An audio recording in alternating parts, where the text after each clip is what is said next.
एक लड़की का मेरे पास कल कॉल आता है और वो मुझे अपनी पूरी स्टोरी बताती है शादी के बाद की। ठीक है, हमने अक्सर देखा है लड़कियों को मिसयूज करते हुए लॉ का, लेकिन ऐसा हर बार भी नहीं होता। कई लड़कियां सफर कर रही होती है, वो फिर भी कोर्ट में केसेस नहीं करती हैं। एक ऐसी स्टोरी मैं आपको सुनाने जा रही हूँ, एक लड़की की। मैं उसका नाम यहाँ पे शेयर नहीं कर पाऊंगी क्योंकि मुझे उसकी प्राइवेसी बना के रखनी है, ना मैं आपको सही जगह बता पाऊंगी, लेकिन मैं आपको उसकी कहानी बताती हूँ।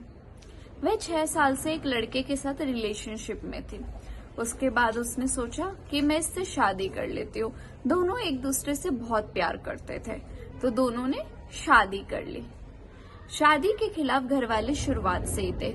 उनका ये कहना था कि हमें तो कुछ मिला नहीं है, हमें क्या मिला है, हमें तो उसके घर वालों ने कुछ दिया ही नहीं है। तो वे शुरुआत से ही लड़की को पसंद नहीं करते थे और हमेशा लड़के से लड़की के बारे में कुछ ना कुछ बोलते रहते थे। तो इस पर जो उस लड़की का पति है वो शादी के बाद से ही बदल गया था। वह उसको उसके घर छोड़ के आ गया था जब शादी के बाद लड़की जाती है, और उसके बाद वह उसको लेने ही नहीं गया था। उसके पेरेंट्स के बार बार फोन करने के बाद भी वह उसको लेने नहीं जा रहा था, लेकिन उसके पेरेंट्स ने फिर ज्यादा कॉल किए तो वह उसको लेने गया। वहां पे वह लेकर आता है, फिर उसके घर वाले और वह मिलकर उसको फिर से नहीं जीने देते हैं।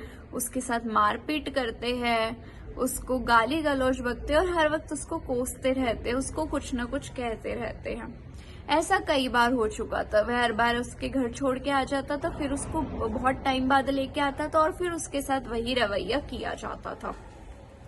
हर बार उसको मार पीट करके उससे सॉरी सॉरी बोल देता था। ऐसा करते करते बहुत टाइम बीत गया। अब उस लड़की से सहन नहीं हो रहा था कि अब मैं करूँ तो करूँ क्या। उसकी सारी हदें पार हो चुकी थी और वो बिल्कुल इस कगार पे आ गई थी कि अब मैं मर जाऊंगी, क्योंकि मुझसे इससे ज्यादा सहन नहीं हो रहा है। उसके घर वालों का हमेशा से ये कहना था, हम तो अपने लड़के की दूसरी शादी कराएंगे, हमें तो यहाँ से मिला ही क्या है, ना बहू हमारे पसंद की है। तो वो लड़की जब से अपने घर आई है, ना उसका पति उससे बातें करता है, ना उसको कॉल करता है, ना उसको किसी भी तरीके की मेंटेनेंस देता है, ना ही उसको किसी भी तरीके से वो उसको पैसे देता है। और उसके घर वाले तो शुरुआत से उस लड़की को पसंद नहीं करते थे, तो वह तो पूरे के पूरे रिश्ता खुश है कि ये रिश्ता टूट ही जाए। तो अब जो वो लड़का है कहता है मैं तुझसे डाइवोर्स लूंगा, लेकिन कोर्ट में वो जाता नहीं है। और वो लड़की बेचारी फंसी पड़ी है, क्योंकि उसका कहना है कि मैम मैं जाके झूठे केसेस नहीं कर सकती हूँ, मैं वही केसेस कर सकती हूँ जो हुए हैं, डोमेस्टिक वायलेंस हुआ है मैं वही करूंगी, मेंटेनेंस नहीं दे रहा मैं वही करूंगी। लेकिन मैं वकीलों के पास जाती हूँ तो वो मुझे कहते हैं कि आप ये केस डाल दो, वो मैं नहीं कर सकती। और मैं कोर्ट के केसेस में ज्यादा पढ़ना नहीं चाहती, मैं अब चाहती हूँ कि मैं अपनी लाइफ में सेटल हो जाऊं, और उनका एक बच्चा भी है, मैं उस बच्चे को देखूं रेखूं, और मुझे लाइफ में कुछ भी नहीं करना है। तो फिर मैंने उसको कहा कि अगर आपके साथ गलत हुआ है तो आपको उसके खिलाफ आवाज उठानी चाहिए, आपके जो हक है आपको उससे लेने चाहिए। इस तरीके से आप ऐसे क्राइम को और ज्यादा बढ़ावा ही दे रही हो, आप इस तरीके से कैसे बैठ सकती हो।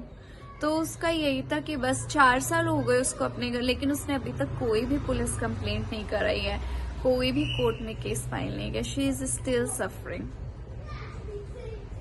मैं कभी भी किसी को ये नहीं कहूंगी कि तुम सफर करो, चाहे आइदर वो मैन हो या वुमेन हो, किसी को सफर नहीं करना चाहिए। हर किसी को अपने राइट्स के लिए बोलना चाहिए। मेरे पास लड़कों के भी मैसेजेस आते हैं, गर्ल्स के भी आते हैं, वुमेन्स के भी आते हैं। मैं दोनों को यही सलाह देती हूँ, please speak up for your rights.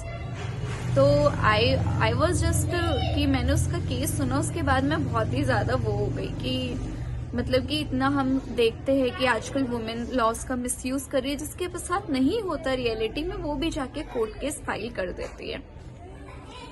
लेकिन यहाँ पर तो हो रहा है, जब भी वो लड़के कोर्ट में अब तक गए हैं। आप अपनी कमेंट करके बताइए कि उस लड़की को क्या करना चाहिए ऐसे सिचुएशन में।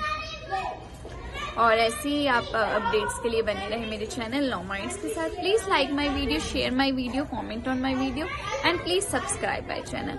और हाँ, मेरे से कमेंट्स में अक्सर मेरी इंस्टा की रील पे पूछते मैम आप साथ में लीगल सॉल्यूशन भी दे दिया करो, तो अगर मैं इस वीडियो के कॉन्टेक्स्ट में लीगल सॉल्यूशन दूंगी कि अगर उस लड़की को क्या करना चाहिए, तो उसको जैसे ही वो घर आई थी उनके खिलाफ उसको डोमेस्टिक वायलेंस जो उसके साथ हुआ था, मेंटेनेंस का केस डाल देना चाहिए था और मेंटल क्रुएल्टी का डाल देना चाहिए था, क्योंकि उन्होंने उसको उस हद तक मेंटल हेरेस कर दिया था कि वो जी नहीं पा रही थी। तो उसको ये 3 केसेस उनके ऊपर डाल देने चाहिए थे, तो उसको मेंटेनेंस मिलती।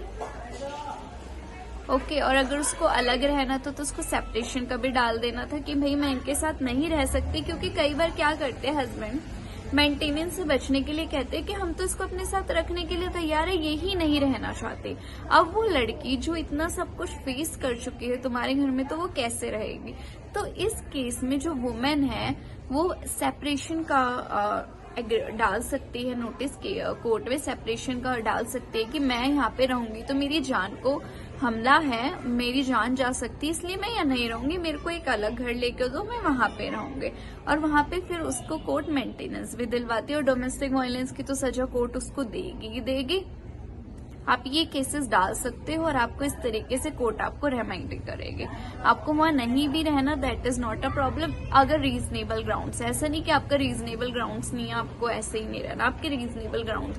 Domestic violence is a reasonable ground, mental cruelty is a reasonable ground. अगर आपको किसी भी तरीके की कोई भी परेशानी है, तो जो आपको स्क्रीन पर नंबर दिख रहा है, आप वहां पे मुझे कॉल करके कोई भी लीगल एडवाइस ले सकते हैं, वो भी free of cost. I will help you. Thank you so much for being with law minds. बने रहे लॉ माइंड्स के साथ ऐसी ही सच्ची घटनाओं से जुड़ने के लिए और जानने के लिए कि अगर आप ऐसी घटना में फंस जाए तो आप क्या कर सकते हैं। धन्यवाद। Thank you so much.